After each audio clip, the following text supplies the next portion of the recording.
Okay, this is Dr. Williamson. I'm going to kind of go over basic balancing of chemical equations.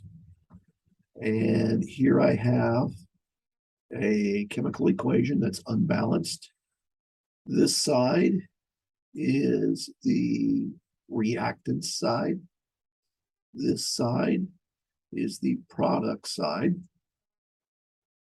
And it says here C2H6 plus O2 makes carbon dioxide and water. If I look at this chemical equation, I drew this little squiggle line just to kind of help us separate the sides. If I look at this chemical equation, I have two carbons. I have six hydrogens and two oxygens. If I inventory what I have on this side, and I'll do it in the same order so things aren't so confusing. I have one carbon. I have two hydrogens. And I have three oxygens. So when I look at this, I see that the chemical equation is balanced. The law of conservation of mass,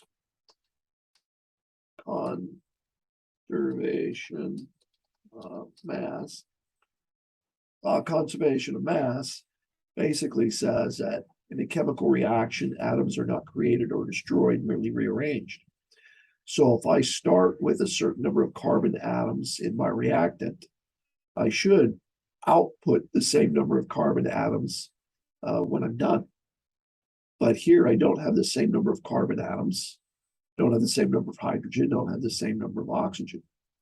So the only way to fix this is to balance the chemical equation, and that's by putting coefficients in front of the each chemical species that's up there. So if I look at this, I have two carbons in C2H6. I have one carbon here. I'm going to start trying to balance this by putting a 2, we do that in red, by putting a 2 in front. I started balancing the carbons first, and I'm going to save the oxygen for last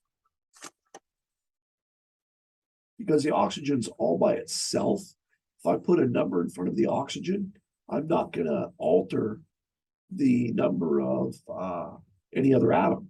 Here, if I put a 2 in front of the CO2, that means CO2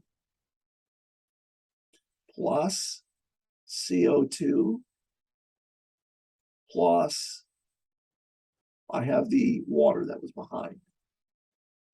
So if I put a 2 in front of the CO2, this side becomes CO2 plus CO2, right? Two carbon dioxides plus a single water.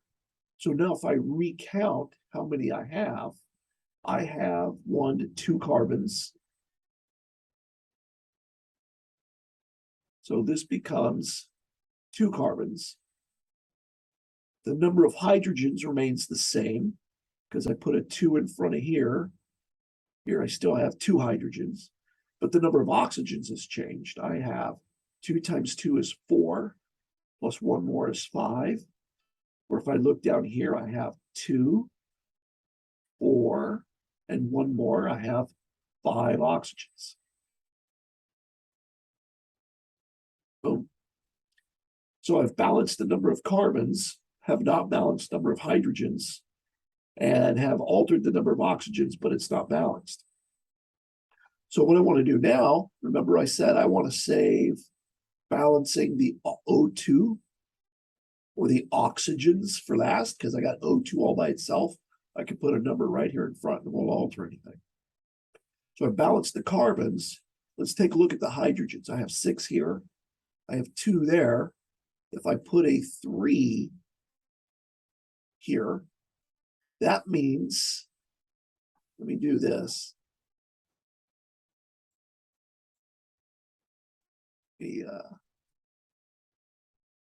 Dang it.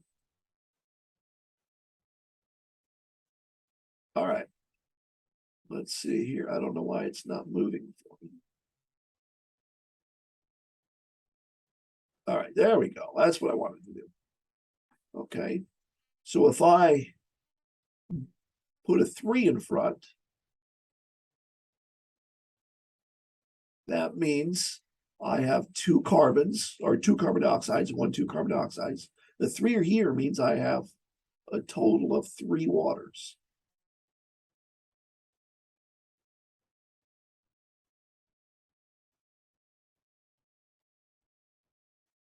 So I can see now it's changed the number of hydrogens and carbons. But if I look at this, I have 2, 2, 4, 6 hydrogens.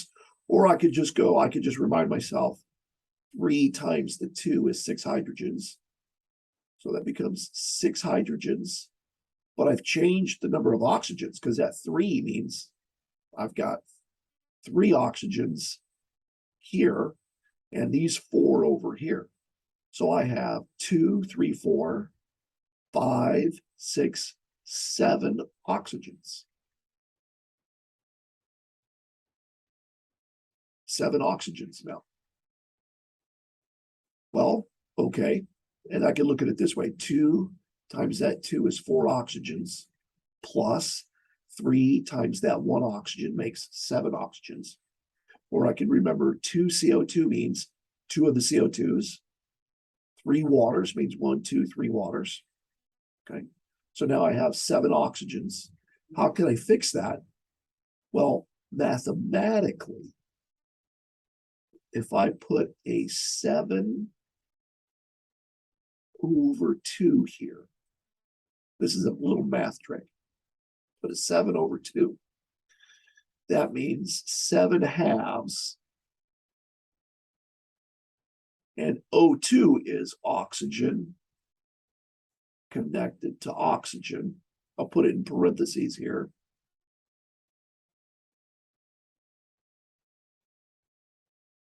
So 7 times 1, 2, that would be 14. Divided by 2, 14 divided by 2 will give me 7 oxygens.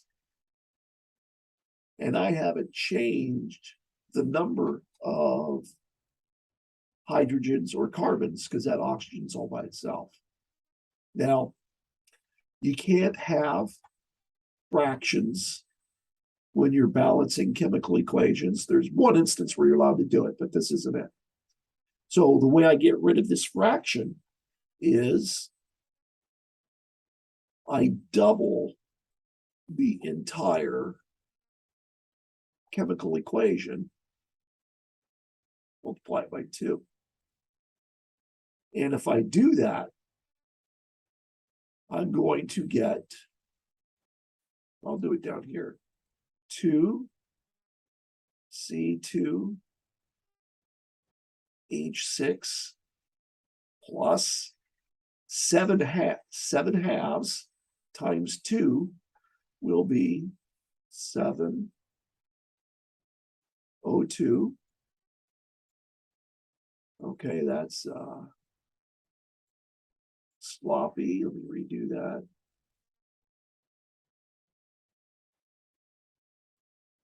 (7O2) will make 4 CO2 plus 6 water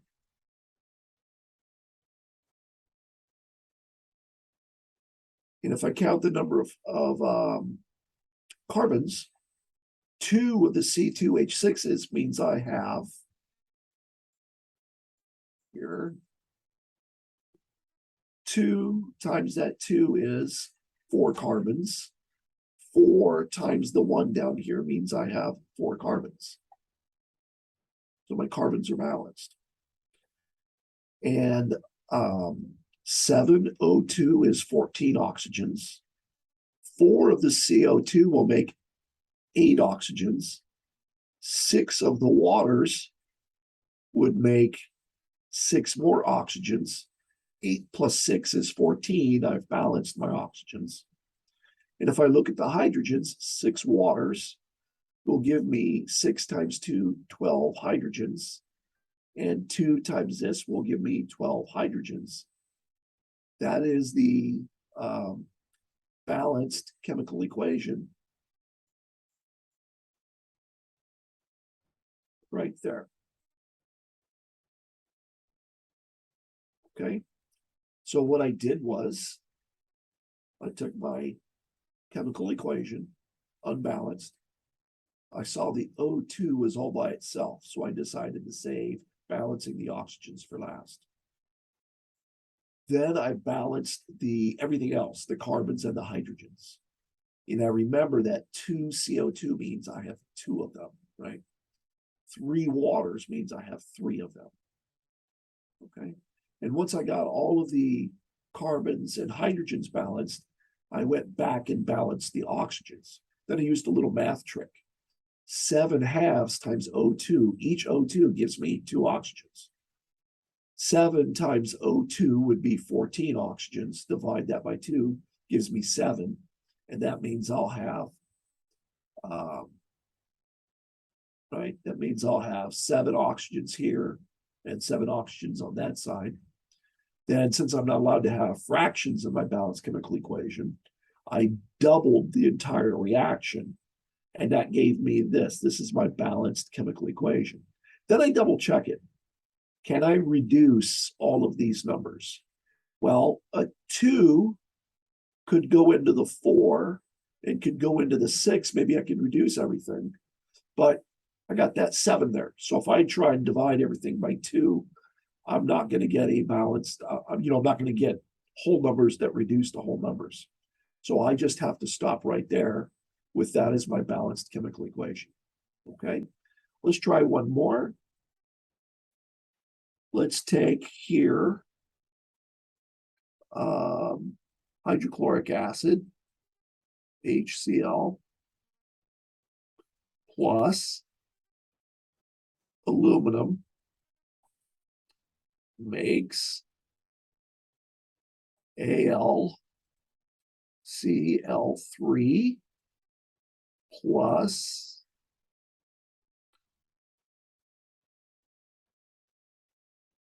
H2. And then when I inventory,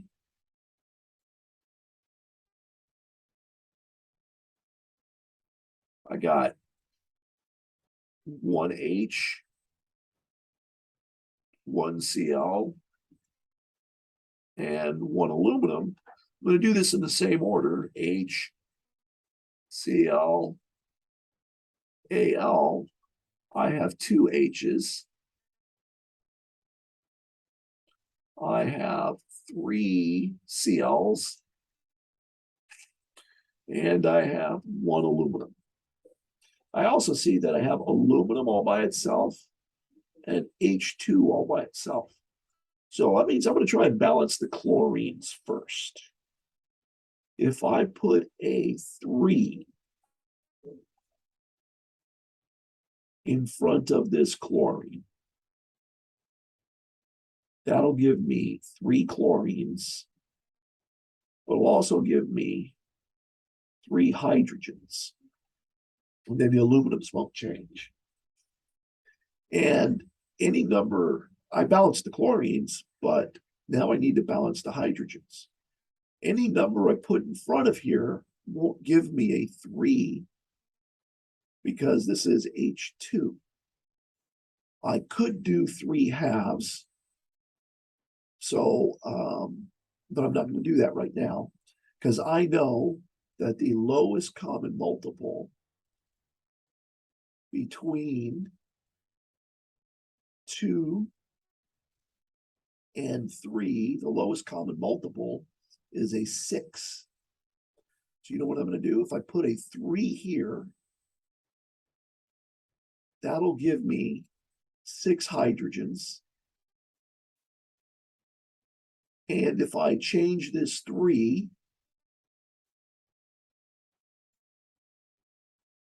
to a 6, that'll give me 6 hydrogens. And it'll also give me 6 chlorines. I can balance the chlorines by putting a 2 in front of here.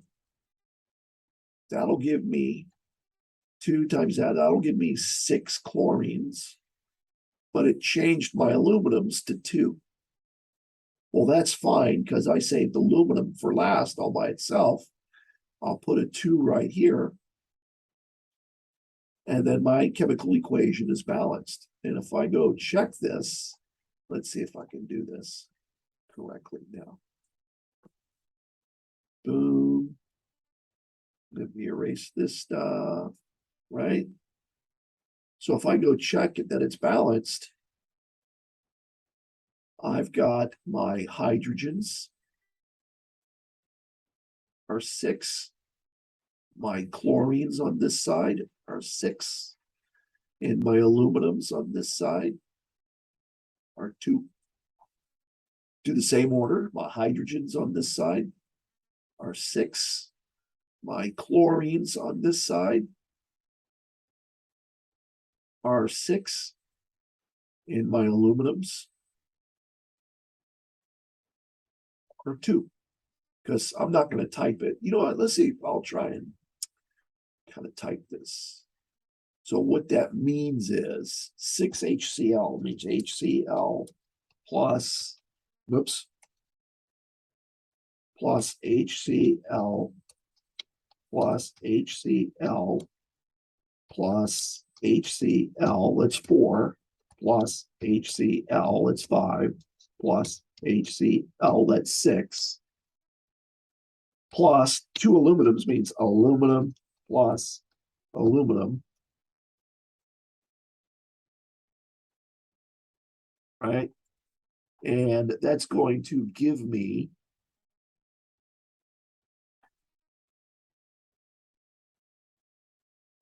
here AlCl3 plus AlCl3 plus H2 plus H2 plus H2. That's kind of clumsy, but I'm doing that as a teaching tool. When I look at it this way, I understand 6HCl means I have 1, 2, 3, 4, 5, 6 of the HCl's. That gives me 1, 2, 3, 4, 5, 6 of the hydrogens. And then when I look at the 2 aluminums, I got 2 aluminums, okay? If I look over here, AlCl3 and AlCl3, that gives me 2 aluminums. The Cl3 means 6 chlorine, and this means 6 chlorine. Okay, so I got 6 chlorine on both sides. And the H2 means 2 hydrogens. H2 means 2 hydrogens. H2 means 2 hydrogens. That means I have 6 hydrogens, just like I've got 6 hydrogens on this side. Okay, so let me erase this stuff. Okay, erase that and erase this. And what I did here, when I balanced this, I said I had HCl plus aluminum plus AlC makes AlCl3 plus hydrogen. This is the reactant side. This is the product side. And then I said, hey, you know what? I got aluminum and hydrogen all by themselves. So I'll start trying to get the number of chlorines balanced. That was my strategy. Let me save the aluminums and hydrogens for later. Then I ended up doing that, and I ended up balancing the hydrogens after I did that. And then when I was finished, I ended up just having to put a 2 in front of the aluminum. And that gives me this as my balanced chemical equation for that problem. Okay. Well, I hope that helps, and I'll do some more later. Okay, bye.